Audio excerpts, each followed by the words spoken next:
Seja muito bem-vindo ao curso da Legislação Aplicada ao Concurso do Banco de Brasília, do BRB 2019, totalmente focado aí na IADES, né, que é a banca que vai fazer este concurso. Este curso é um curso de legislação, onde que nós vamos trabalhar várias leis que irá cair nesse concurso e todas elas voltadas aí para o concurso 2019, focado na forma que a banca, que a IADES cobra. Beleza? A primeira legislação que nós vamos trabalhar é a Lei 13.303 de 2016. Essa é uma legislação extremamente importante porque ela regulamenta a formação dos estatutos das empresas públicas e das sociedades de economia mista. Beleza? Tranquilo? Então, antes de iniciar os nossos trabalhos, eu só tenho um aviso para você.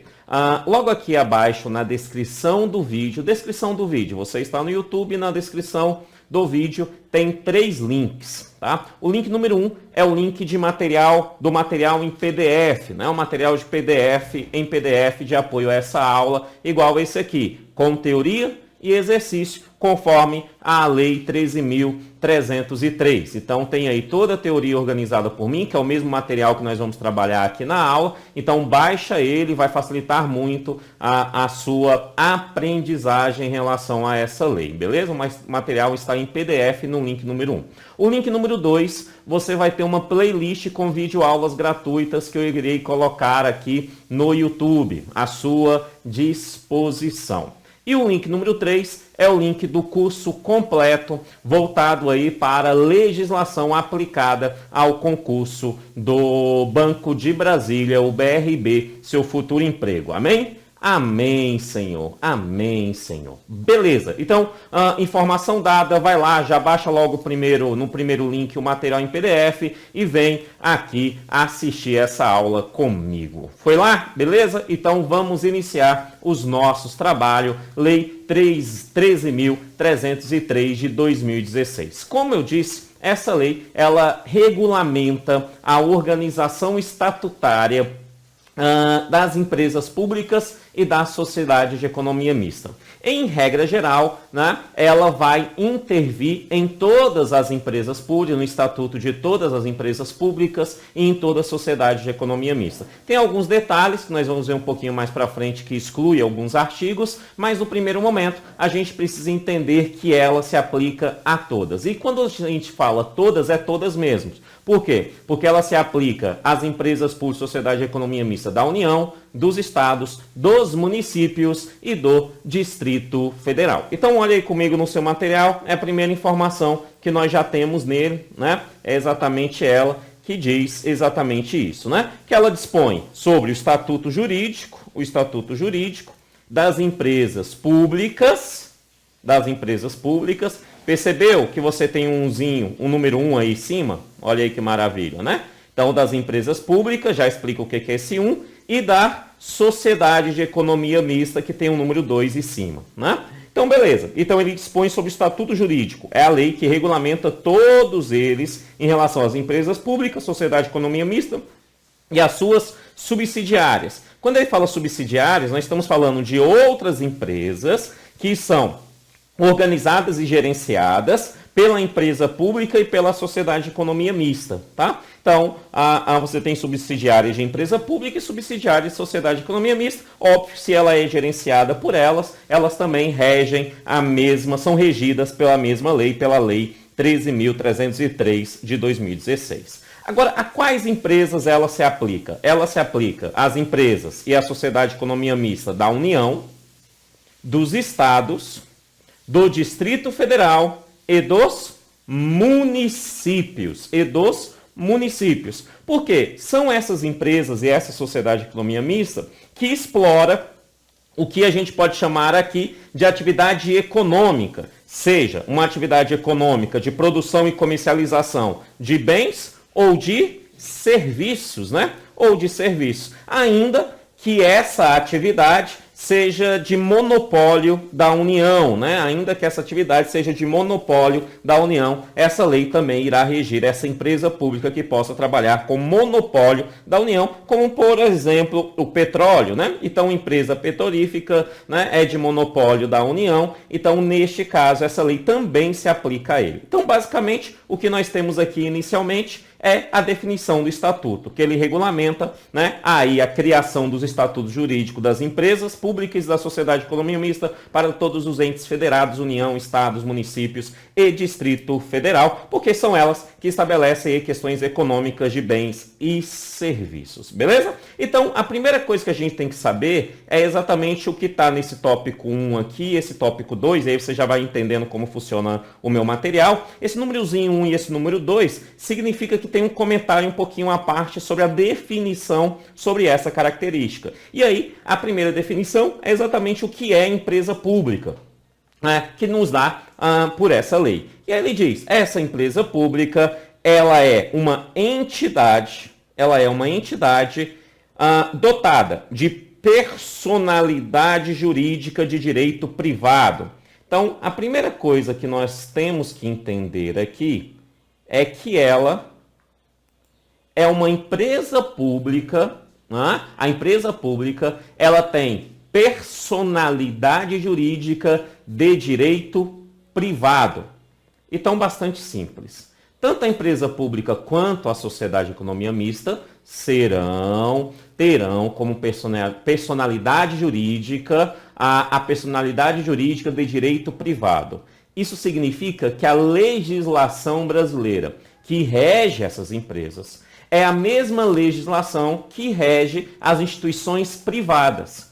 Posso dar alguns exemplos para a gente entender de uma forma mais simples. Quando a gente vai, por exemplo, para uma instituição que é regida, né, que ela tem ali como personalidade jurídica o direito público, os trabalhadores dessa instituição são regidos pelas leis estatutárias, por exemplo, em âmbito federal, a 8.112, no âmbito do DF, a 840, né? Que são legislações específicas para servidores públicos. Quando a gente fala que há uma personalidade jurídica de direito privado, isso significa que a legislação que a rege é a legislação privada, ou seja, por exemplo, em relação aos próprios trabalhadores, quem trabalha em uma sociedade de economia mista ou numa empresa pública não é regida pela 8.112 nem pela 840 no caso do DF, mas sim pela consolidação das leis trabalhistas, porque a CLT aplica às instituições privadas, as instituições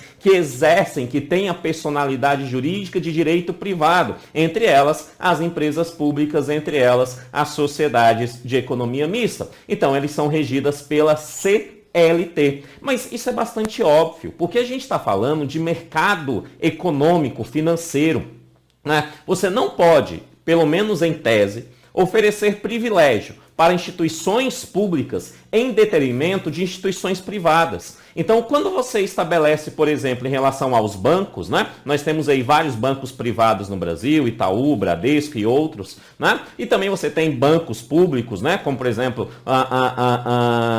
Banco do Brasil, que é a Sociedade de Economia Mista, Caixa Econômica, BRB, né? Essas instituições, elas estão na competição direta com as instituições privadas. Sendo assim, não faz sentido a gente dar a ela o mesmo direito que rege, ou melhor, não faz sentido dar a ela um direito diferente que rege o Itaú. O BRB e o Itaú, eles devem ser regidos pelo mesmo conjunto de direitos. E o conjunto desses direitos é dado pela personalidade jurídica de direito privado. Então, a primeira definição é essa. Empresa pública, ela é personalidade jurídica de direito privado. Beleza? Depois, nós temos ainda um outro detalhe, né? Ela só pode ser criada, a empresa pública, ela só pode ser criada mediante autorização em lei, né? Autorização em lei. E o que a diferencia da sociedade de economia mista está no terceiro pontinho, que deixa claro que o seu patrimônio próprio, aonde tem o seu capital social, ou seja, o dinheiro, o valor econômico dessa instituição, ou a palavra-chave, é integralmente detido pela União, Estado, Distrito Federal e município. Ou seja, né, todo o capital social desta instituição, ela está na mão do Estado, está na mão do Estado como um todo, ou seja, da União, dos Estados, Federal e dos municípios. Podendo esse capital social, inclusive, ser dividido, né, entre União, Estado, DF e município, beleza? É possível isso acontecer, mas todo esse capital social está na mão do Estado brasileiro, né? Você não tem iniciativa privada nesse processo. Isso é o que caracteriza primordialmente o que nós chamamos de empresa pública, beleza? Agora, quando você vai lá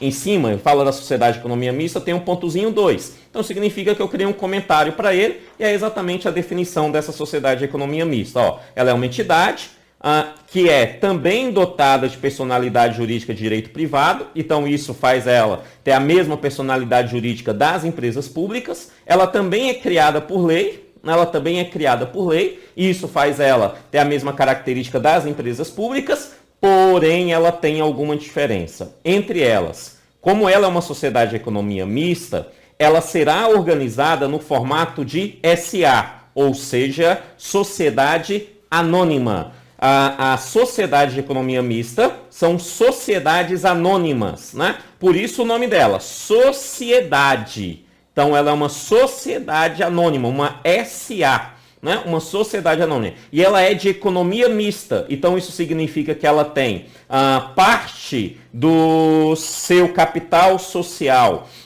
oferecido pelo Estado brasileiro e outra parte pelo que nós podemos chamar aqui de uma forma bastante simples, pela iniciativa privada, né? Então, o que faz ela ser sociedade de economia mista é que o dinheiro que está nela vem tanto do público quanto do privado. E aí, ela, por conta disso, ela será organizada em sociedade anônima. Beleza? Então, se ela vem do público e do privado, é óbvio, né? Que aí ela vai ter uma característica específica. Diz o seguinte, cujas ações com direito a voto que pertence à sua maioria seja dada à União, aos estados, ao DF, aos municípios ou à entidade da administração indireta. Né? Traduzindo, ele está dizendo o seguinte, que direito a voto que pertence em sua maioria, ou seja, como ela é uma instituição que tem tanto,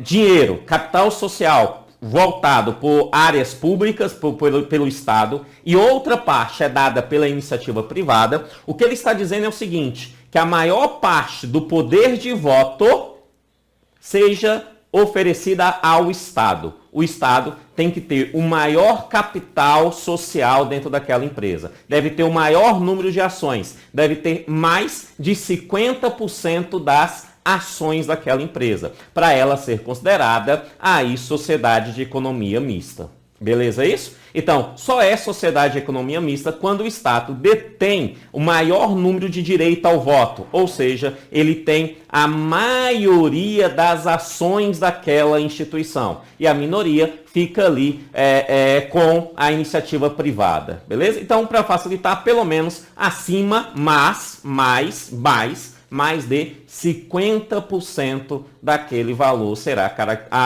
mais de 50% para o Estado, para ser caracterizada como sociedade de economia mista. Se for menos de 50% para o Estado, não é sociedade de economia mista. Beleza? Tranquilo? Então, essas são as definições de empresa pública e sociedade de economia mista, que eu sei que você já sabia, mas a lei trata e essa definição há uma grande chance de cair na sua prova, por isso a gente começa por ela. Beleza? Agora, o que essa lei, a 13.303, vai tratar propriamente dito? Ela termina nos estabelecendo como que essas empresas públicas e essa sociedade de economia mista irão organizar os seus estatutos. Né? Ou seja, é uma lei geral que orienta que cada empresa pública e cada sociedade de economia crie o seu próprio estatuto. E esse próprio estatuto tem que seguir as regras estabelecidas nessa lei geral, que é a Lei 13.303 de 2016. Beleza? Então, a partir daí, a gente tem que entender que ela fala sobre alguns pontos que são bastante simples, vamos a eles, né? Ela começa dizendo aqui pra gente, ó, que essas empresas, né, elas exploram atividade econômica, é uma exploração de atividade econômica pelo Estado, Esse estado aqui não entenda Minas Gerais não, tá? É o estado-nação, ou seja, isso aqui você pode entender por União, estados, os 26 estados, né? Pelo Distrito Federal ou pelos mais de 5 mil municípios. Isso é um estado no sentido geral da palavra. Não estou falando de Minas Gerais, nem estou falando do Acre aqui não. Eu estou falando do estado no sentido geral, poder estatal, beleza? Então, a atividade econômica estatal. Para que o Estado explore a atividade econômica, que não é a função inicial do Estado, né? Não é o motivo pelo qual o Estado existe, não é para explorar a atividade econômica, né? Mas caso ele venha fazer, ele só poderá fazer isso mediante empresas públicas, mediante sociedade de economia mista e as suas subsidiárias, que são empresas ali gerenciadas pelas empresas públicas ou pela sociedade de economia mista, tá? Então ele só pode, preste atenção, o Estado só pode explorar a atividade econômica por meio de empresa pública ou por meio de sociedade de economia mista ou as suas respectivas subsidiárias dessas empresas públicas e sociedade de economia mista. Tá? E aí o que esse estatuto vai fazer? Beleza, já que você vai ter uma atividade econômica, né, e você irá explorar essa atividade econômica, né, é necessário que você tenha uma percepção de mercado. Você não pode ser uma empresa pública com uma percepção pública, no sentido de só prestar serviço. Você vai concorrer com outras instituições privadas que também exercem essa mesma atividade econômica que você. Então você tem que ter uma visão de mercado. É por isso que esse estatuto diz. Então, sendo assim, empresa pública e sociedade de economia mista, vocês devem observar na sua estrutura essas ações, entre elas, regras de governança corporativa, né, que é uma corporação, regras de transparência, você tem que ser transparente, afinal, nós estamos falando de dinheiro público, né, dinheiro do contribuinte, seja no todo, a empresa inteira ou em parte, no caso da sociedade de economia mista. Então é necessário que ela seja transparente, regras estruturais, tem que estar muito bem estruturados,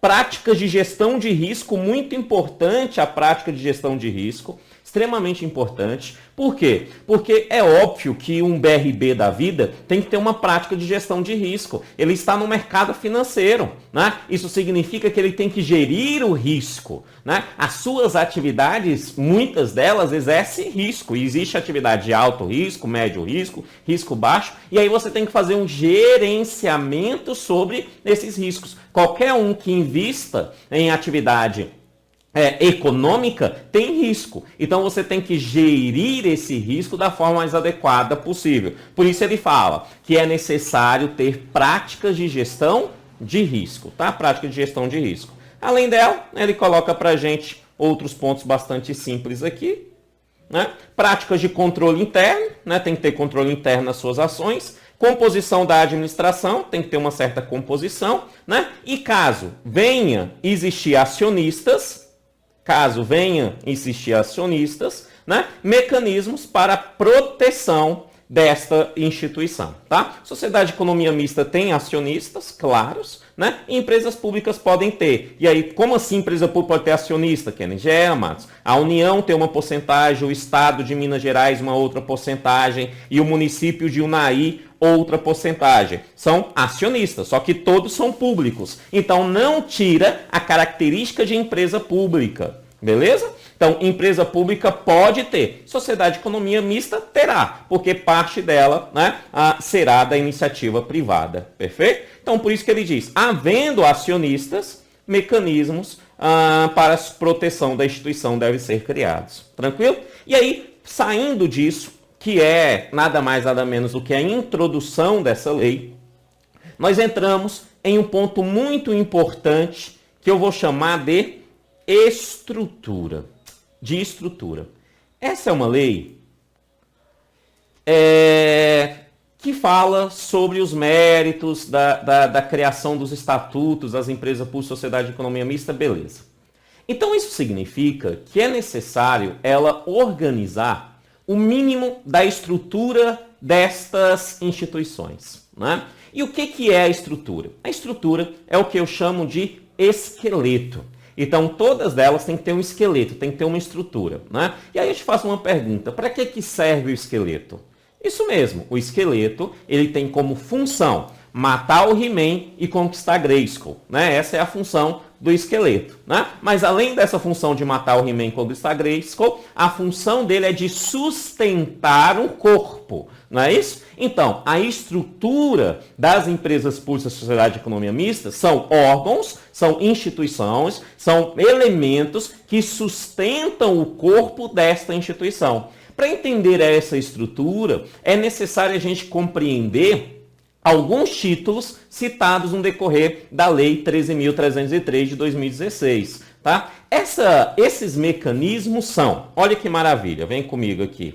Essas estruturas são um tal de conselho de administração, um tal de membro independente de conselho de administração, uma tal de diretoria, um tal de administrador, um tal de comitê de auditoria estatutário e um tal de conselho fiscal e ainda um tal de acionista controlador. Isso significa o seguinte, que as empresas públicas da sociedade de economia mista terão conselho de administração, terão membros independentes do conselho de administração, terão diretoria, terão administrador, terão comitê de auditoria estatutária, terão conselho fiscal e terão acionista controlador. A primeira coisa que você tem que fazer, então, é lembrar desses nomes. É o primeiro trabalho que você tem, né? Mas para lembrar esse nome, a principal técnica que nós vamos usar é a técnica que eu chamo fundamentado, né, na conquista da Gália Cisalpinas por Caio Júlio Kaiser, né, é uma técnica que eu chamo de divide et impera, dividir para dominar. Né? É necessário que a gente divida esses argumentos para que possamos dominar cada um deles.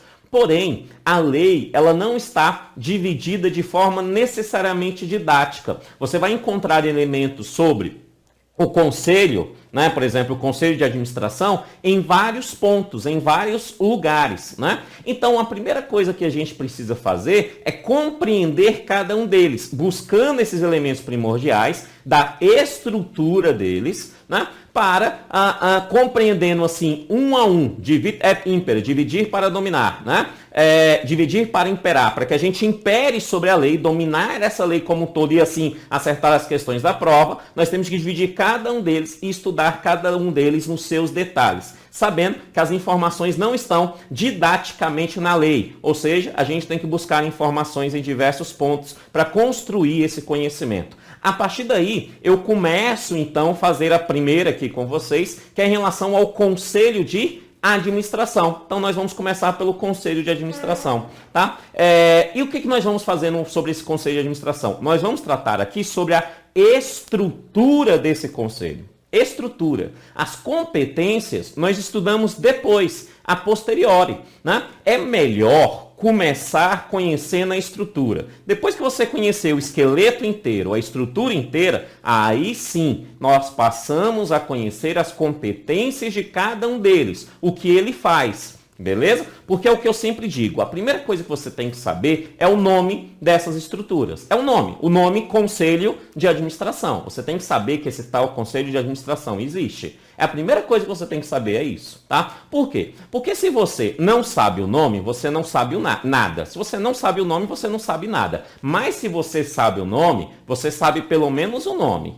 E saber o nome é muita coisa. Agora, quando você sabe esse nome, você precisa entender, beleza, mas o que esse nome representa? Ele representa a estrutura, como que ele funciona. E é isso que nós vamos fazer agora. Para só depois, futuramente, em aulas a posteriori, nós entender quais são as competências desse tal de conselho de administração e das demais partes dessa estrutura dentro das empresas por sociedade de economia mista. Beleza? Então vamos ser mais pontuais para a gente entender o que o professor está falando. Conselho de administração. Vamos entender tudo sobre a estrutura do conselho de administração conforme a lei, tá? A primeira coisa que a gente vai ver é sobre a composição desse conselho. Então isso significa que ele é um colegiado, ou seja, ele tem membros.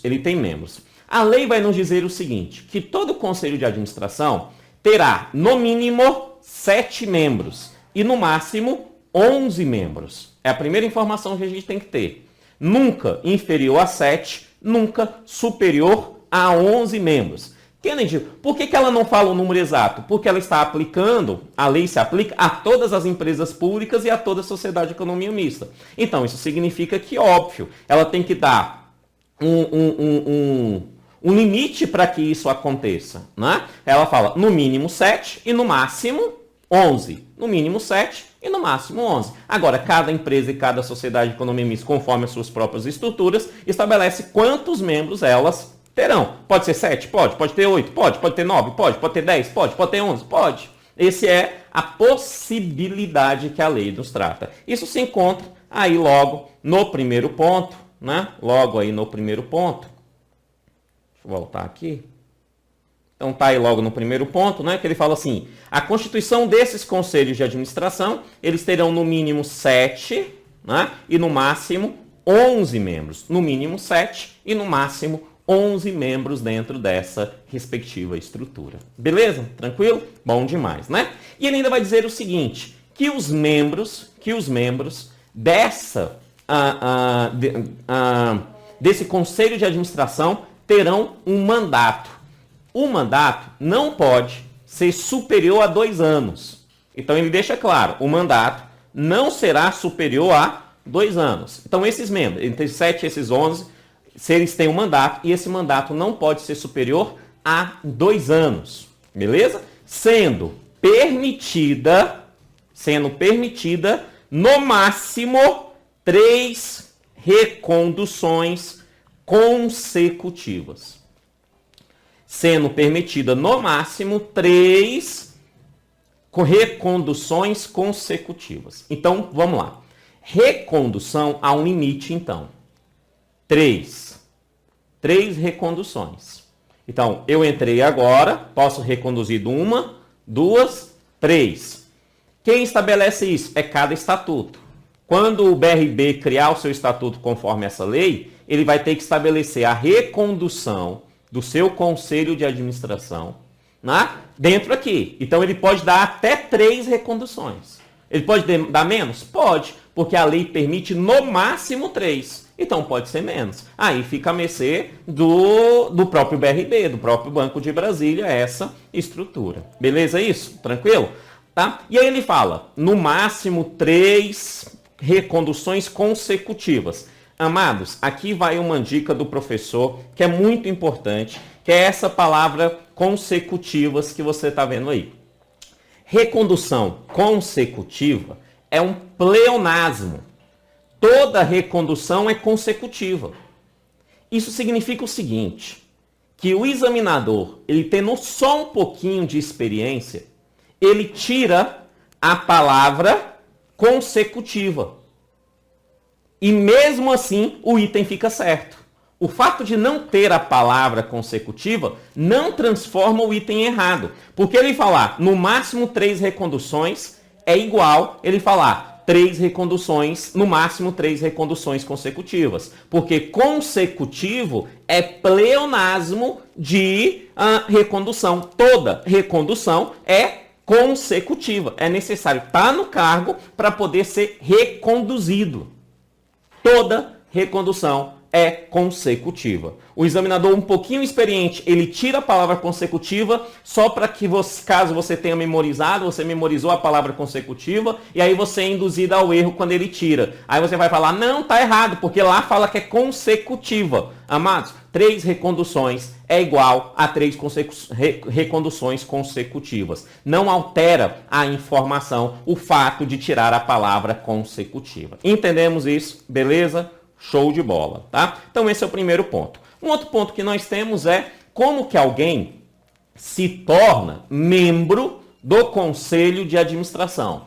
Nós sabemos que podem ter no mínimo 7 e no máximo 11. Agora, como que são escolhidos esses membros desse conselho de administração? Eles vêm de diversos lugares, diversos pontos. A primeira coisa que a gente tem que entender, então, é a regra geral. Quem é que pode ser membro, tá? Então, a primeira definição é simples. Primeiro, tem que ser qualquer cidadão de reputação ilibada, primeira regra. Segunda, notório conhecimento, tem que saber o que está fazendo. Terceiro, ter formação acadêmica compatível com o cargo a qual foi indicado. Então tem que ter uma formação compatível com o cargo de conselheiro, de membro do conselho, né? É a segunda coisa que tem que ser feita. Terceiro, ele não pode se enquadrar nas hipóteses de inegibilidade da Lei 64, né, de 1990. Pode inegibilidade é um rol gigantesco, lá do inciso 1º, né, do artigo 1, um rol gigantesco de quem está inelegível para se tornar conselheiro, membros administradores das empresas por sociedade de economia mista. Dentre lá está, por exemplo, governador de estado, membro de Congresso Nacional, deputado, senador, beleza? É um rol gigantesco. A única coisa que você tem que lembrar para fins dessa prova não pode estar entre os inelegíveis, porque se estiver entre os inelegíveis, não poderá ser conselheiro. A primeira coisa que você tem que lembrar é isso. Fechou? Tranquilo? Bom demais, né? E ainda ele fala assim, e ter um dos seguintes requisitos. Aqui há um segredo. Se você olhar bem, ele fala um dos seguintes requisitos. Um dos seguintes requisitos. Traduzindo, não precisa ter todos esses requisitos que estão aqui nas setinhas. Não. Ele precisa ter apenas um deles. É um ou outro. Ou seja, os 4 primeiros pontinhos, entre cidadãos e reputação ilibada, de reputação ilibada, de notório conhecimento, ter formação acadêmica e não se enquadrar nas hipóteses de inegibilidade, é para todos. Todo mundo tem que se encaixar nesses 4 pontozinhos. O 5º pontinho é uma dessas possibilidades. É apenas uma dessas possibilidades. Primeira possibilidade, né? A pessoa ter experiência profissional de no mínimo 10 anos no setor público ou privado, na área de atuação da empresa ou da sociedade de economia mista, né? Ou em área conexa do que fazem as mesmas ações, né? Conexas às mesmas ações, a qual aquelas forem indicadas em função de direção superior. Para a qual forem indicadas em função de direção superior. Ou seja, ter experiência de no mínimo 10 anos, no setor público ou privado, tanto faz, né? Na área de atuação da empresa e sociedade economista, tendo função de direção superior. Tem esses 10 anos aqui? Tem? Tem? Beleza. Se tem, pode ser conselheiro. Não tem, professor. Não tem esses 10 anos. Então espera. Por quê? Porque talvez tenha a outra condição. É uma ou outra. Não é a somatória de todas. Beleza? Depois ele fala, ter experiência também. Não tem ela, professor. Então vamos ver se ele tem a outra. Ter experiência profissional de no mínimo 4 anos. Né? Como experiência como profissional liberal em atividade direta ou indireta vinculada à área de atuação da empresa pública ou de economia mista. Ou seja, tem uma experiência mínima de pelo menos 4 anos como profissional liberal naquelas áreas que a empresa pública ou a sociedade de economia mista atua, né? Tem essa experiência? Se tiver, beleza, pode ser conselheiro. Não tem, professor? Então, vamos ver se tem a outra possibilidade. Não tem nem a primeira, nem a segunda. Então, vamos ver se tem a terceira. Se tiver a terceira, ainda pode. Agora, se ele não se encaixar na terceira, não se encaixa nem na primeira, nem na segunda, nem na terceira, não poderá ser conselheiro do Conselho de Administração. Entendemos? Beleza? Então vamos lá. Qual é a terceira? Ter experiência profissional de no mínimo 4 anos, ocupando pelo menos um dos seguintes cargos. Então a terceira são mais um conjunto de possibilidades. Primeira possibilidade, um dos seguintes cargos: direção ou chefia superior em empresa de porte objeto social semelhante a uma empresa pública, sociedade de economia mista, entendidos como cargo de chefia superior. O que é um cargo de chefia superior? Aquela situada nos 2 últimos níveis hierárquicos. Aquela situada nos 2 últimos níveis hierárquicos não estatutários mais altos da empresa. Ou seja, é chefia superior aquele que está nos 2 últimos níveis da empresa, tá? Daquela empresa. Certinho? Hierarquicamente falando. Se ele tiver direção ou chefia superior nos 2 últimos níveis da empresa, né? Sendo não estatutário esses 2 últimos níveis, se ele tiver isso, ele pode ser conselheiro. Professor, e se ele não tiver isso também? Então vamos ver. Se ele tem mínimo de 4 anos, que é mínimo de 4 anos, né?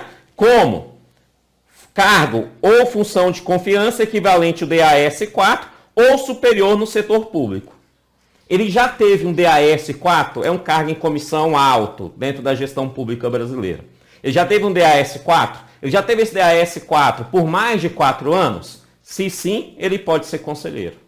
Se não, ele não pode ser conselheiro. Beleza? E a última possibilidade, ele ser docente ou pesquisador em área de atuação da empresa pública ou sociedade de economia mista, obviamente, pelo período mínimo de 4 anos, né? Pelo período mínimo de 4 anos. Se ele é docente, professor universitário ou pesquisador, né?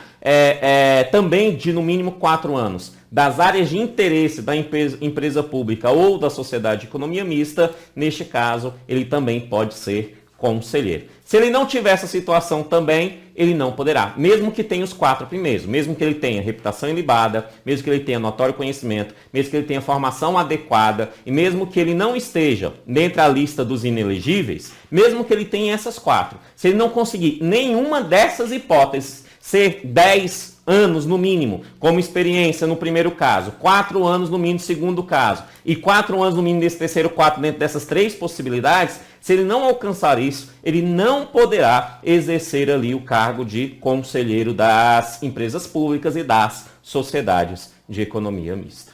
Beleza? Tranquilo? Bom demais, né? E aí, ele fala de algumas condições em relação a essa estrutura, né? A primeira coisa que nós temos que lembrar é, você lembra que nós temos 7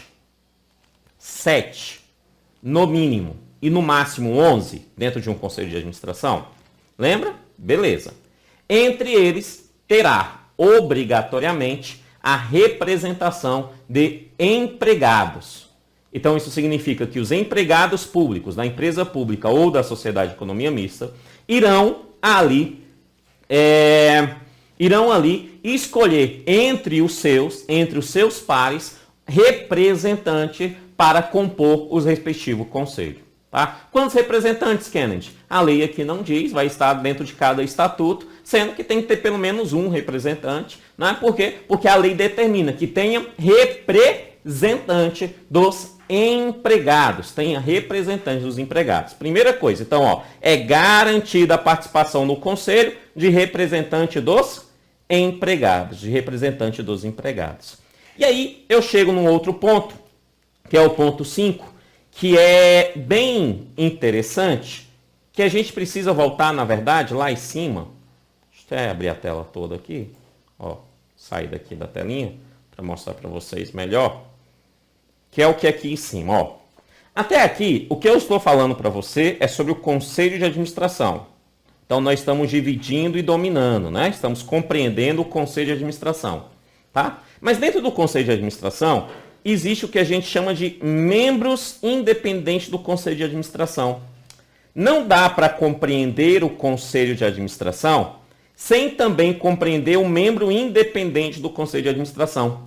Porque o membro independente do conselho de administração são membros do próprio conselho. Então, esses membros independentes estão entre, né, ali os 7 até os 11, né, no mínimo 7 e no máximo 11 membros. Isso é o que a gente chama de membros independentes.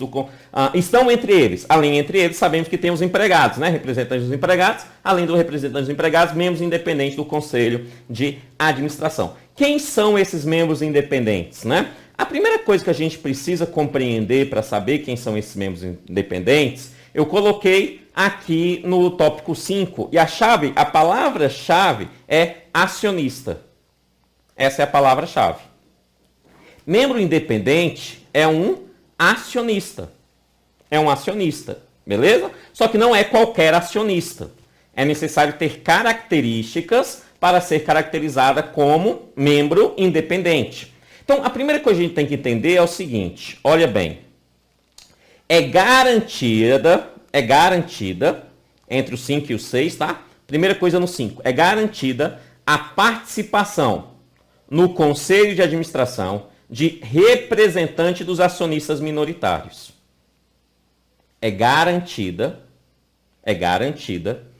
a participação no conselho de administração de representante dos acionistas minoritários. Então vamos lá. Nós estamos falando de empresas que têm acionistas, caso eles venham a existir, acionistas. Se tem acionistas, existe o que a gente chama de acionistas minoritários. O que a lei está estabelecendo é o seguinte. A primeira coisa que está estabelecendo é o seguinte, que não interessa, terá no conselho de administração, no mínimo, um representante dos acionistas minoritários. Pelo menos um representante. Como que este representante será escolhido? Existem duas formas. A primeira forma, que é a forma natural, é o que ele vai chamar de processo de voto múltiplo. Ou seja, ao escolher os acionistas de votos múltiplos, né, talvez entre eles tenha representante dos acionistas minoritários. Se isso aconteceu, essa foi a solução dada, é o voto múltiplo. Então, estamos votando em todos os acionistas. Né? Entre os acionistas, vamos votar nos membros aqui. Beleza, escolher os membros. Dentre aqueles membros acionistas, tem alguém que representa os minoritários? Se tiver 1, 2, 3, tem que representa os minoritários? Ótimo, já foi escolhido, já respeitou o que a lei determina, porque a lei determina acionistas minoritários terá direito garantido a uma vaga, a vaga de membro no conselho de administração. Simples assim. Agora, vamos colocar na hipótese de que os votos múltiplos, quando os acionistas se reuniram, o majoritário, a maior quantidade dos acionistas, aqueles que detêm, né, a maior quantidade de acionistas, ao votar, escolheu só representante dos majoritários. Então, isso quer dizer o quê? Que os acionistas minoritários, neste caso, terá o direito de escolher um entre os seus para compor o conselho de administração. Se eles não conseguiram votar em relação aos votos múltiplos, eles irão votar entre eles, entre os acionistas minoritários, um dos seus para ser representante no conselho. Então, tem que ter garantido um acionista minoritário. É isso que a gente tem que lembrar. Tem que ter garantido representante dos acionistas minoritários. Eles podem ser pelos votos múltiplos, aconteceu por eles, já está garantido. Não conseguiu acontecer por eles. Então, os próprios acionistas minoritários vão lá e votam para escolher o seu representante, o seu um representante. Caso não veio pelos múltiplos, aí será um com certeza. Se veio pelos múltiplos, pode ser mais de um. Se não veio pelos múltiplos, será um. Beleza? Olha que está no tópico 5 para a gente entender então, professor. Ó, é garantida a participação. Participação. É garantida a participação no Conselho de Administração de representantes dos acionistas minoritários. É garantida. E aí é garantido o quê? Ó, direito de eleger um conselheiro. Se, é uma condição, se maior número não lhe couber pelo processo de voto múltiplo. Ou seja, se no processo de voto múltiplo elegeu já representante, então vale o processo de voto múltiplo. Se no processo de voto múltiplo não elegeu representante dos acionistas minoritários, então neste caso eles têm o direito de eleger um entre os seus para representá-los junto ao conselho de administração. Beleza isso? Tranquilo? Bom demais. E aí, a gente chega no tópico 6, que está falando mais diretamente dos famosos membros independentes. Famosos membros independentes, Kennedy, famosos membros independentes, que é esse aqui, ó, membro independente do Conselho de Administração, tá? Então, os famosos membros independentes. Esses membros independentes, eles irão fazer parte do Conselho de Administração. O que a lei vem nos dizer? Ele fala o seguinte, que o Conselho de Administração deve ser composto, preste atenção, aqueles 7 ao 11, no mínimo 7 e no máximo 11, deve ter no mínimo 25% da sua composição de membros independentes. No mínimo, 25% da sua composição de membros independentes. Ou pelo menos um. Ou pelo menos um. Caso não consiga fazer isso por faculdade do voto múltiplo pelos acionistas minoritários. Vocês estão entendendo? Ou seja, regra então, membros independentes, regra, no mínimo 25%. No mínimo 25%, membros independentes. Mas vamos supor que é uma sociedade de economia mista que tem um acionista minoritário muito pequeno. Os acionistas privados são muito pequenos. Então, neste caso, eles não vão conseguir ter os 25%. Então, neste caso, será ali, né, garantido pelo menos um entre eles. Pelo menos um entre eles. Tá? Mas a regra geral é que seja composto de no mínimo 25%. Caso não consiga, tem ali pelo menos um, né, pelos acionistas minoritários, que inclusive repete a regra anterior. Tá? Agora, ele vai um pouquinho mais além. Você está entendendo que ele está falando em porcentagem como regra? 25%, né? Então, isso significa que porcentagem é uma fração. Então, ele fala o seguinte: caso essa fração, né, seja igual ou superior a 0,5, neste caso, será o número inteiro imediatamente superior ao todo. Como assim, Kennedy? Vamos supor que deu a fração de 25% de 10, por exemplo. É 10, né? 10 membros. Vamos supor que é uma instituição que tenha 10 membros. Pode ter 10? Pode, porque fala no mínimo 7, no máximo 11. Né? Então pode ter 10. Beleza. Aí a 25% dá 2,5 de 10, não é isso? 2,5. Se dá 2,5, ou seja, deu uma fração. Então quantos membros serão membros independentes? Ele diz o seguinte: toda vez que houver uma fração igual ou superior a 5 décimos, no caso 2,5, é 5 décimos, é igual a 5 décimos, será imediatamente superior. Esse imediatamente superior vai ser então 3, ou seja, o número inteiro imediatamente superior será 3.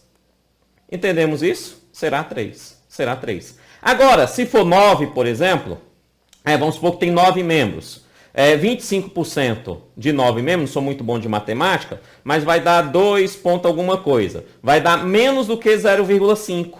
Então, neste caso, será o número inteiro imediatamente inferior. Por quê? Porque é uma fração inferior ao 0,5 décimos. Se ela é inferior ao 0,5, então será imediatamente inferior. Se deu 2,2, por exemplo, então, neste caso, o número de membros independentes será de 2. Será de 2. 2 serão os membros independentes nesse caso. 2 serão os membros independentes nesse caso. Então, se preste atenção aqui, igual ou superior.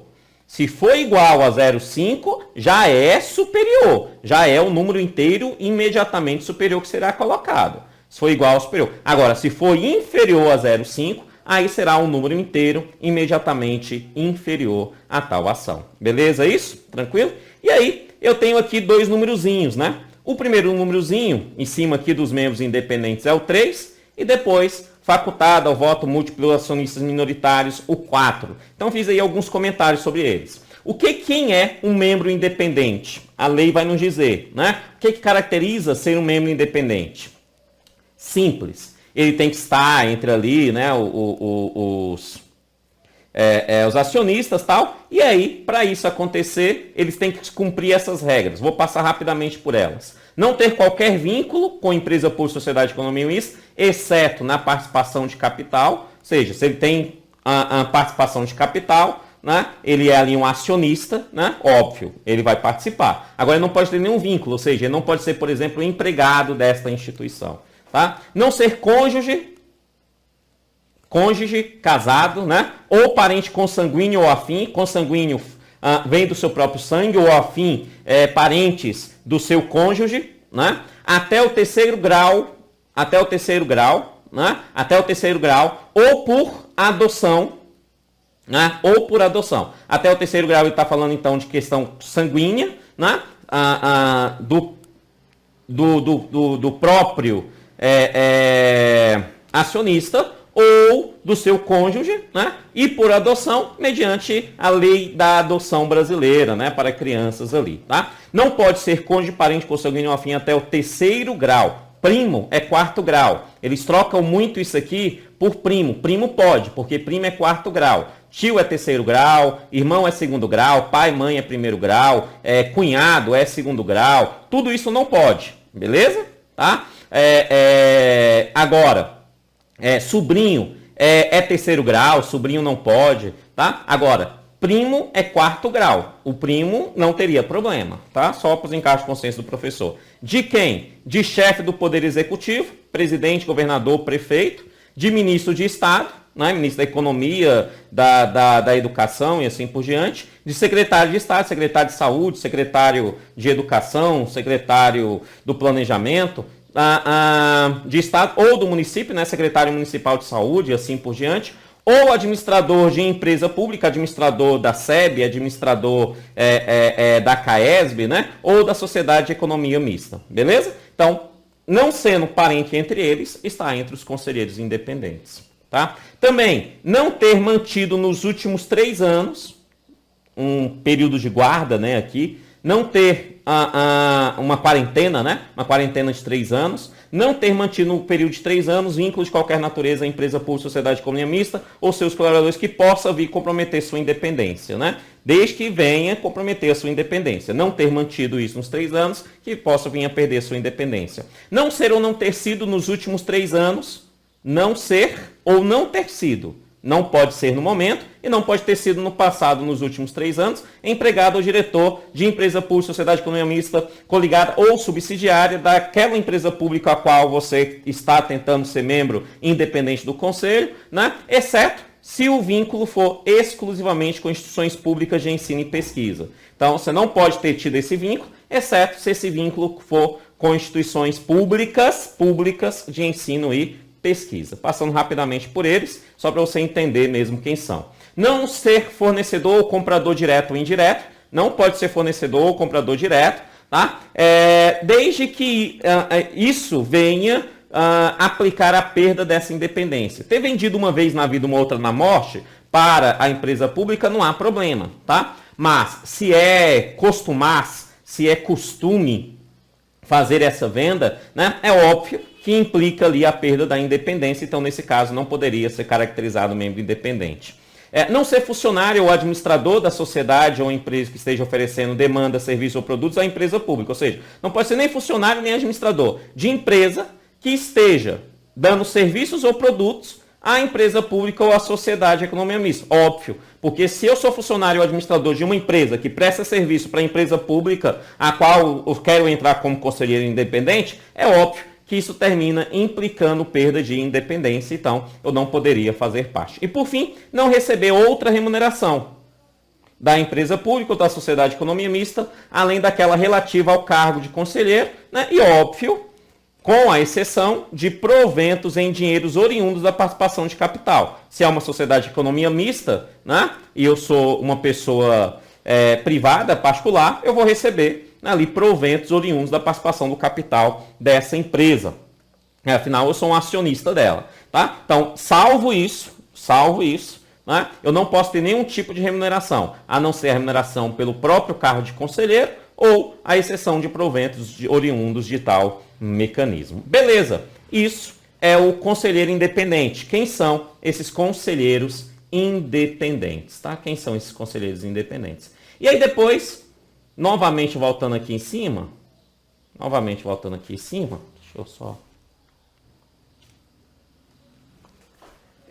você vai ver o seguinte, que aqui na faculdade de voto múltiplo e acionistas minoritários, eu coloquei um 4, que aí complementa o que a gente viu aqui no tópico 5, né? E no tópico 6. O que tem lá no 4 informando isso? Algo muito importante, que é o seguinte, ó, preste atenção na informação.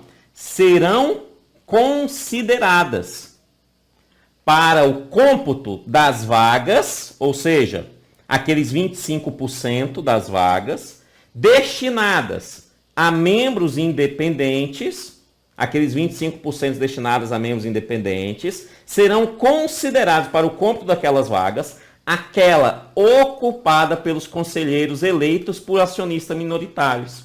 Ou seja, né, será computado aquela que veio pelo acionista minoritário, aquela uma vaga que veio pelo acionista comunitário. É por isso que ele diz aqui, no mínimo 25%, né, caso haja decisão pelo exercício da faculdade do voto múltiplo pelos acionistas minoritários.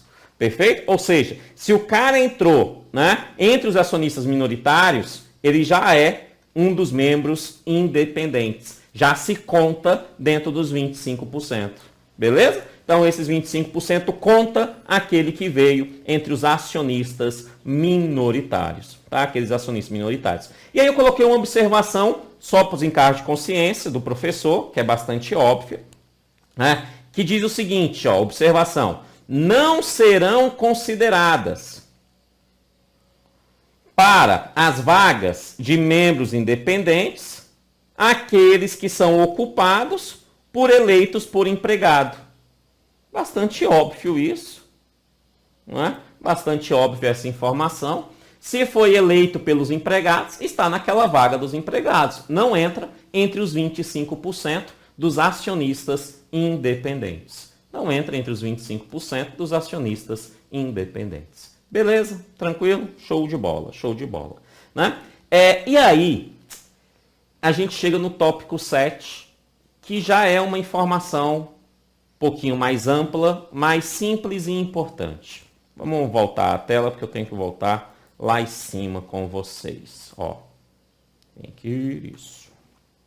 Ó, lá no tópico 4, eu organizei a estrutura, mostrei quem está na estrutura e falei assim, ó, existe o Conselho de Administração, existe os membros independentes do Conselho de Administração, que são esses 25% que fazem parte desse Conselho de Administração, que já estamos estudando juntos aqui. Mas lá entre esses tópicos tem uma outra palavrinha que é um tal de administrador. Quem é esse administrador? Ou melhor, quem são esses administradores? Quem são esses administradores? A lei é clara. Ela diz que são os administradores da empresa pública ou da sociedade de economia mista. Os membros do Conselho de Administração. Então, todos os membros do Conselho de Administração são administradores. 2, os diretores. Diretores, diretores lá da diretoria, volta aí comigo. Você vai ver que existe um outro órgão chamado diretoria, que é assunto da nossa próxima aula, né?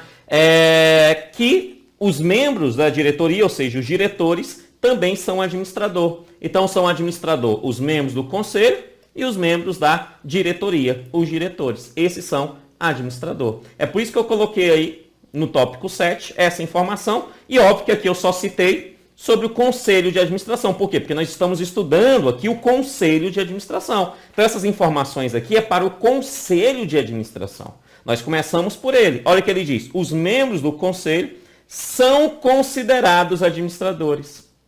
Então, os membros do Conselho são os administradores de tal demanda, tá? De tal demanda. E aí, eu tenho uma última observação antes da gente responder os exercícios, que é o seguinte, e bastante simples.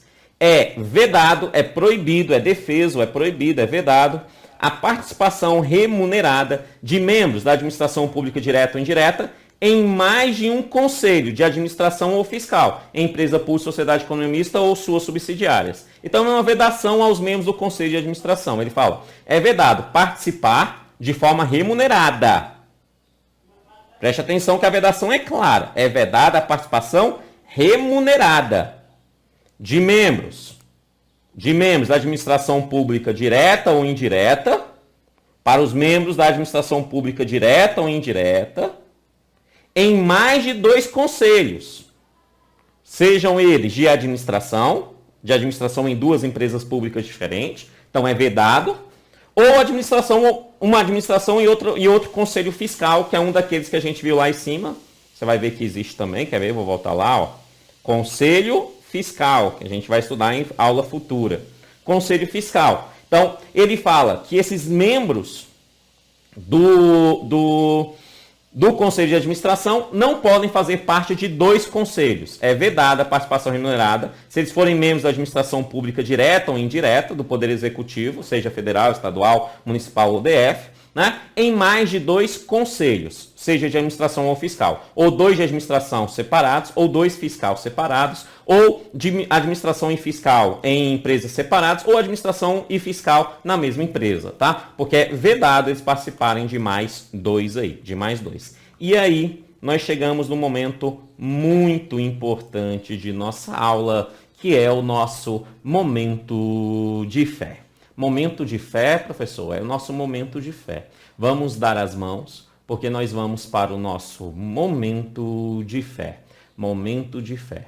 Mas a fé que eu estou falando é a fé de fazer exercícios. É a fé de fazer exercícios. A sua fé te ajuda bastante, né? Caso você não tenha fé também, que eu acho muito difícil, todo mundo tem fé em alguma coisa, né? Não necessariamente uma fé religiosa, né? Mas todo mundo tem fé em alguma coisa. Mas você se entende que não tem fé, também não vou discutir com você. Mas a fé de fazer exercício é extremamente importante para sua aprovação, tá? Extremamente importante. Então vamos para o nosso primeiro momento de fé. Vamos fazer exercício. Então faça o seguinte, dá uma pausa no vídeo, responda as questões e depois volta aqui comigo para a gente comentar aqui cada uma das questões. Já deu a pausa? Já podemos? Então vamos lá, as questões aqui do seu material. Vou colocar aqui na tela, vamos lá. A questão número 1 fala assim: a Lei 13.303, de 30 de junho de 2016, dispõe sobre o Estatuto Jurídico. 1. Das autarquias de regime especial da União. Não, né? Autarquia não tem nada a ver com esse elemento aqui. Nada a ver, né? 2. Da Sociedade de Economia Mista da União. Sim, tá, a 2 está certa. Sociedade de Economia Mista da União. 3. Das fundações estaduais. Fundações não entra, né? Fundações não entra. 4. Das empresas públicas municipais. Sim, serve tanto para a União, estados e municípios, né? Sim. E 5. Das empresas públicas federal. Sim, tá certo, né? Então tá certa aí a 2, a 4 e a 5, né? As que estão certas, não é isso? Mas, olha o que ele diz. Marque a sequência correta. Então, a sequência correta é 2, 4 e 5. 2, 4 e 5 é a letra C.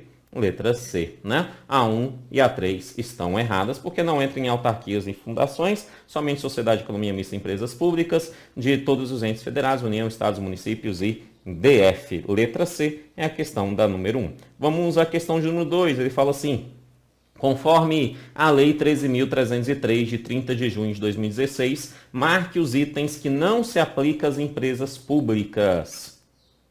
Então, marque os itens que não se aplicam às empresas públicas. O segredo da questão está aqui, ó. Que não se aplicam às empresas públicas. Esse é o segredo da questão.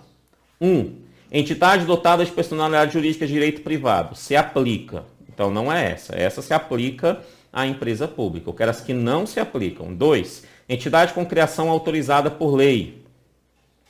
Essa se aplica, né? Essa se aplica. Então, não é essa que eu quero. 3. Entidade sob forma de sociedade anônima.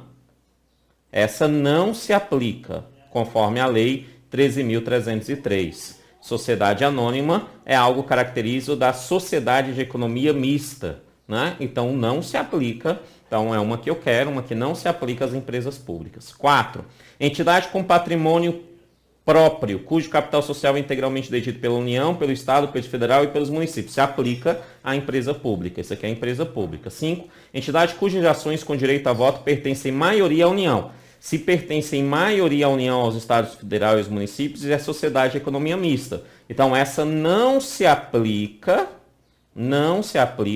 às empresas públicas. Se não se aplica às empresas públicas, né, essa é aí uma questão que está correta. Então, está correta a 3 e a 5. Marque a sequência correta, 3 e 5, item B, né? São as únicas que não se aplicam às empresas públicas, tá? Se tu marcou 1, 2 e 4, se tu marcou a A, né? Você leu o comando da questão errado. Você tem que prestar atenção. A IADES não dá mole para você. Ela, às vezes, coloca o peguinha lá no comando da questão lá em cima, beleza? Você leu o comando da questão errado, está falando de empresa pública, aí você está procurando o que é empresa pública, aí ele coloca uma sequência aqui que dá exatamente aquela que você entendeu como empresa pública e marca ela como verdade. Só que o item está pedindo as que não se aplicam à empresa pública, sendo assim, as que não se aplicam é a 3 e a 5, e a 3 e a 5 é a letra B.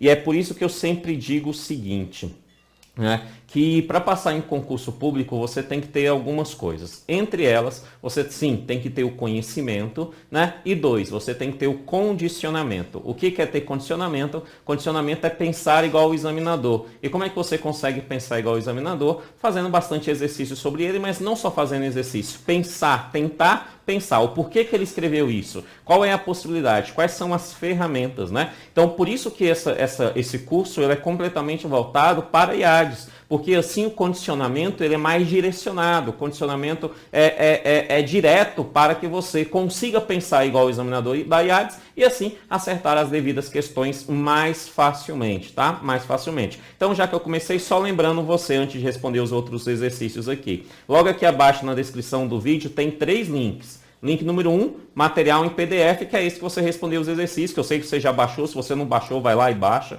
né? O link número 3 é o link número 2, ou melhor, é um link de uma playlist com videoaulas gratuitas que eu colocarei aqui no YouTube, que eu já estou colocando aqui no YouTube à disposição, voltado aí para o concurso do BRB 2019, tá? E o link número 3 é o link do curso completo da legislação aplicada ao BRB, com várias legislaçõezinhas que estão no seu edital, que eu estarei ministrando, pensando no formato da banca, da forma que a banca pensa e facilitando, assim, estruturando essas leis, criando exercícios para fazer com que você acesse as devidas questões. O curso completo se encontra lá no link 3, beleza? Clica lá e veja o que é esse curso completo e quais são as suas condições. Beleza? Então, sem mais delongas, esses 3 links aí, você dá uma olhadinha neles, beleza? E aí a gente volta aqui aos exercícios. Vamos à questão de número 3. Vamos lá.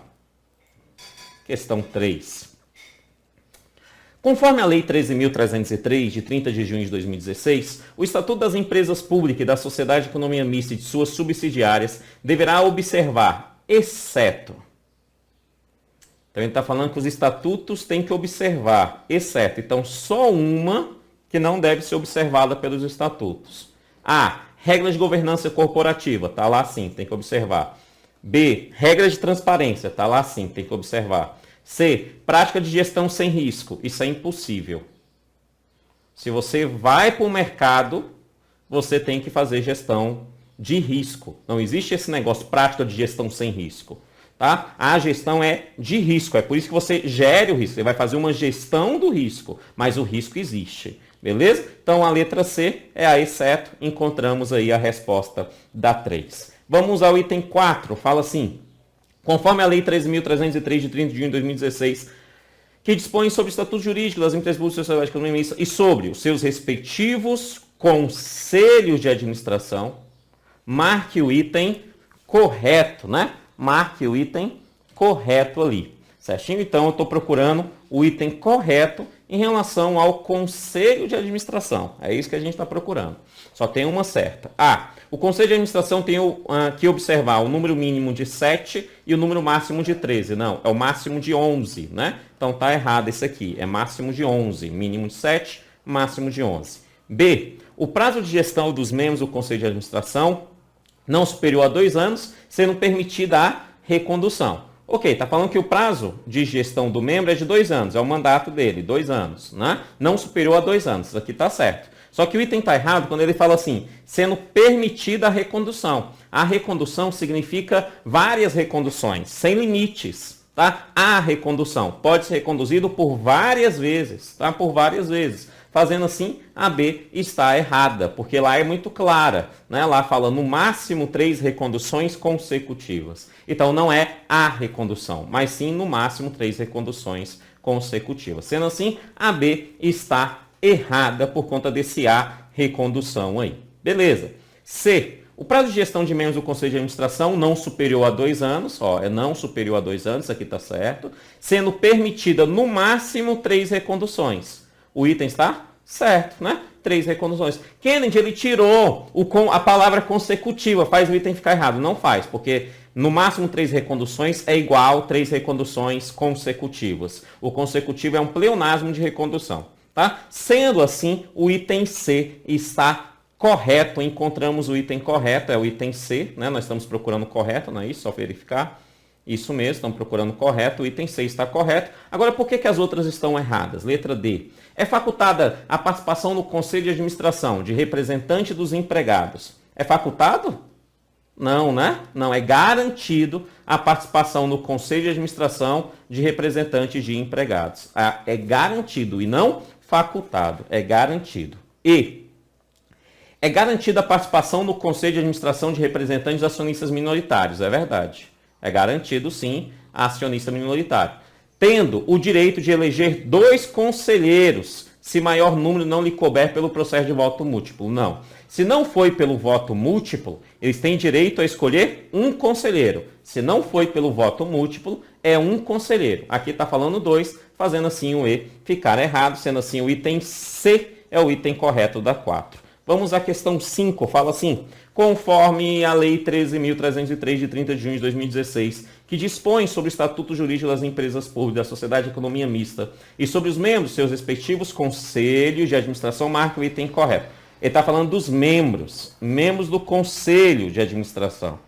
Né? Tá vendo o que eu estou fazendo? Eu estou identificando qual é a pergunta. É assim que você responde ADES. Você tem que identificar qual é a pergunta. Ele coloca muita coisa e aí enche um pouquinho a linguiça, cansa um pouquinho a sua leitura, mas você tem que identificar o que ele está pedindo. Ele está fazendo uma pergunta sobre os membros do Conselho de Administração e ele quer o item incorreto sobre eles. Então, só uma que está errada. Letra A. Os membros do Conselho de Administração serão escolhidos entre aqueles que têm experiência profissional de no mínimo 10 anos, no setor público ou privado, na área de atuação da empresa pública ou da sociedade de economia mista, ou em área conexa àquela para a qual forem indicados em função de direção superior. Amados, o item A está? Isso mesmo, incorreto. Mas Kennedy, está escrito lá isso. Sim, mas está incorreto. Porque ele está dizendo o seguinte, ó, os membros do Conselho de Administração. Quando ele fala os membros do Conselho de Administração, é o mesmo que ele está falando todos os membros. É o mesmo. Os membros é sinônimo de todos os membros. Ele está dizendo que os membros do Conselho de Administração, se tem 7, os 7, se tem 8, os 8, se tem 9, os 9, se tem 10, os 10, se tem 11, os 11, precisam ter experiência mínima de 10 anos, profissional mínima de 10 anos, em setor público ou privado, na área de atuação de empresa pública ou sociedade de economia mista, ou em área conexa, para a qual forem indicados a função de direção superior. Amados, isso está errado, porque essa é uma das possibilidades. É uma das possibilidades. Lembra que pode ser, por exemplo, um membro que tenha... Ele não tem 10 anos, mas ele tem 4 anos como um pesquisador ou como docente de áreas de interesse da empresa pública da sociedade de economia mista, ele também pode ser membro. Né? Aqui ele está taxando. Né? Aqui é um ato de taxar a informação, dizendo que essa informação ela é a única verdadeira. Né? E essa não é. Ela é uma das possibilidades. Fazendo assim, esse item está incorreto porque ele taxou. Ele pegou uma possibilidade e afirmou ela como a única verdadeira. Sendo assim, o item A é o item errado. Vamos ver as outras, só para saber com certeza o que o professor está falando. Entre os membros do Conselho de Administração é garantida a participação de representantes dos empregados. É sim, é garantida. C. Os membros do Conselho de Administração serão escolhidos entre cidadãos de reputação ilibada e de notório conhecimento. Sim, todos os membros. Todos os membros do Conselho de Administração. Todos os membros serão escolhidos entre cidadãos de reputação ilibada e notório conhecimento. Pelo menos a lei determina, né? Que tenham reputação ilibada e notório conhecimento. Percebe que é a mesma coisa aqui, ó, os membros do Conselho de Administração. Aqui, esses membros significa todos os membros. Lá na linha A, os membros do Conselho de Administração significa todos os membros. Eu não preciso usar a palavra todos para significar todos. Tá? Quando ele fala os membros, são todos os membros. Óbvio, tá? Óbvio. É igual você falar assim, o time do Corinthians, né? O time do Corinthians. O time do Corinthians é a mesma coisa que falar todo o time do Corinthians, ou seja, os 11 titulares mais os reservas. Eu acho que é 11 reservas também, né? Não sou muito bom de futebol, não. Então seria, se for isso mesmo, os 22. Esse é o time, a mesma coisa, falar o time. O time é o mesmo que usar todos membros do time. É a mesma coisa, beleza? Então, o membro aqui, a linha C está correta, porque todos os membros estão entre cidadãos de reputação ilibada e notório conhecimento. D. Os membros do Conselho de Administração serão escolhidos entre aqueles com formação acadêmica compatível com o cargo para o qual foi indicado. Sim, todos os membros têm que ter formação acadêmica compatível com o cargo ao qual foi indicado. Sim, tá certo. E todos os membros, eu uso os membros de novo, né? Mas todos os membros serão escolhidos entre aqueles que não se enquadrar na hipótese de inegibilidade. Tá certo, né? Se não se enquadrar na hipótese de inegibilidade, o inciso 1 da Lei Complementar 64 de 90, né? Se não, eles terá. Todos os membros não irão se enquadrar na inegibilidade, porque se for inelegível, não se pode assumir como conselheiro. Sendo assim, letra A da questão número 5.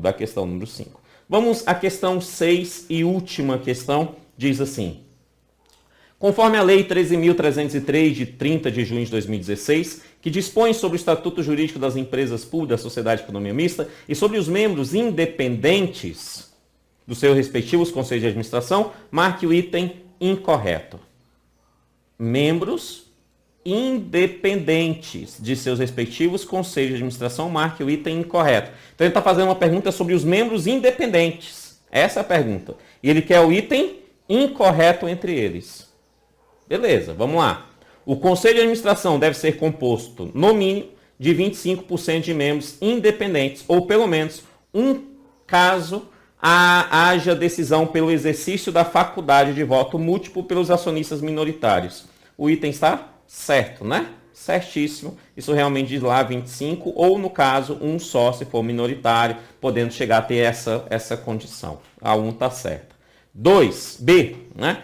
Quando em decorrência da observância do percentual de no mínimo 25% de membros independentes resultar número fracionário de conselheiros, proceder o arredondamento para um número inteiro. Então vai arredondar para um número inteiro, não mais que imediatamente superior, quando a fração for superior a 5/10. O item B está? Isso mesmo, garoto. O item B está errado. O item B está errado. Por quê? Porque irá ser arredondado para o número inteiro imediatamente superior quando a fração for igual ou superior a 5/10. Quando ela for igual ou superior a 5/10. Aqui ele está falando quando ela for superior a 5/10. Ele exclui o igual. Que ele só não cita. Não, ele exclui. Ele exclui quando ele usa esse termo aqui, ó. Isso aqui é um termo de exclusão. Não mais que. Não mais que. Né? Ele fala, ó, para o número inteiro. Não mais que imediatamente superior. Não mais que imediatamente superior é o mesmo que tivesse colocado apenas imediatamente superior, somente imediatamente superior. O problema é que às vezes você está procurando essas palavras e o examinador não necessariamente está usando essas palavras mais. O que o examinador da IAD está fazendo é utilizar uma técnica de restringir ou generalizar. Aqui o que ele fez? Ele restringiu. E aí para restringir pode usar isso com várias terminologias. Não precisa ser apenas ou somente. Generalizar ele pode usar de várias formas, não precisa ser todos. Né? Ou seja, ele não usa aquelas palavras que às vezes você está procurando. Ele vai usar o sentido das coisas. E não mais que imediatamente superior significa que é somente imediatamente superior a 5/10. Né? E aí o item está errado. Por quê? Porque não é somente quando for 5/10, acima de 5/10. Também é quando é igual a 5/10. Fazendo assim, o item B está errado. Encontramos o item incorreto, é o item B. E aí vamos ver a C. Serão considerados para o compus da vaga destinada a membros independentes, aqueles ocupados por conselheiros eleitos por acionistas minoritários, sim. Se é acionista minoritário, entra no número das vagas para membros independentes. Isso é verdade, tá? Tá lá entre a contagem dos 25%. Não serão considerados para cômputo das vagas destinadas a membros independentes aqueles ocupados pelos conselheiros eleitos por empregados, certo? Também não é computado. E aí, e antes da E e última, só lembrando aqui. Logo aqui abaixo da descrição do vídeo tem 3 links, tá? Link número 1, material em PDF de apoio a essa aula. Link número 2, playlist com videoaulas gratuitas aqui voltadas para o concurso do BRB, voltado para a banca da IADES, concurso 2019. Né? E o link número 3, nós temos aí o link do curso completo de legislação aplicada ao concurso do BRB 2019. Beleza? Tranquilo? Bom demais. Agora sim, a letra E última, vamos a ela. Olha o que ele diz. O conselheiro independente tem entre as suas características não ter qualquer vínculo com a empresa pública ou sociedade de economia mista, exceto participação de capital. Sim, isso é uma característica dele, ó, não ter qualquer vínculo com a empresa pública ou sociedade de economia mista, exceto participação de capital. E aí depois ele fala, e não ser cônjuge ou parente consanguíneo ou afim até o 3º grau por adoção, de chefe de poder executivo, de ministro de Estado, secretário de Estado, de administrador de empresa pública da sociedade de economia mista. Sim, né? Mas, Kennedy, além desse, tem vários outros. Se você olhar lá no seu material, Kennedy, você colocou lá no quadradinho, não foi? Vários, são 7 hipóteses. 7 hipóteses. O item está citando 2, o 1 e o 2. O item está citando aquele que não tem qualquer vínculo com a empresa pública ou sociedade, exceto participação de capital, inciso 1, e não ser cônjuge ou parente consanguíneo afim 3º grau da ação de chefe de poder executivo para administrador da economia mista. Inciso 2, o item está errado, Kennedy. Não, o item não está errado, não. Porque ele diz aqui, o conselheiro independente tem entre as suas características, está dizendo que essas duas estão entre outras características. Estas duas estão entre outras características.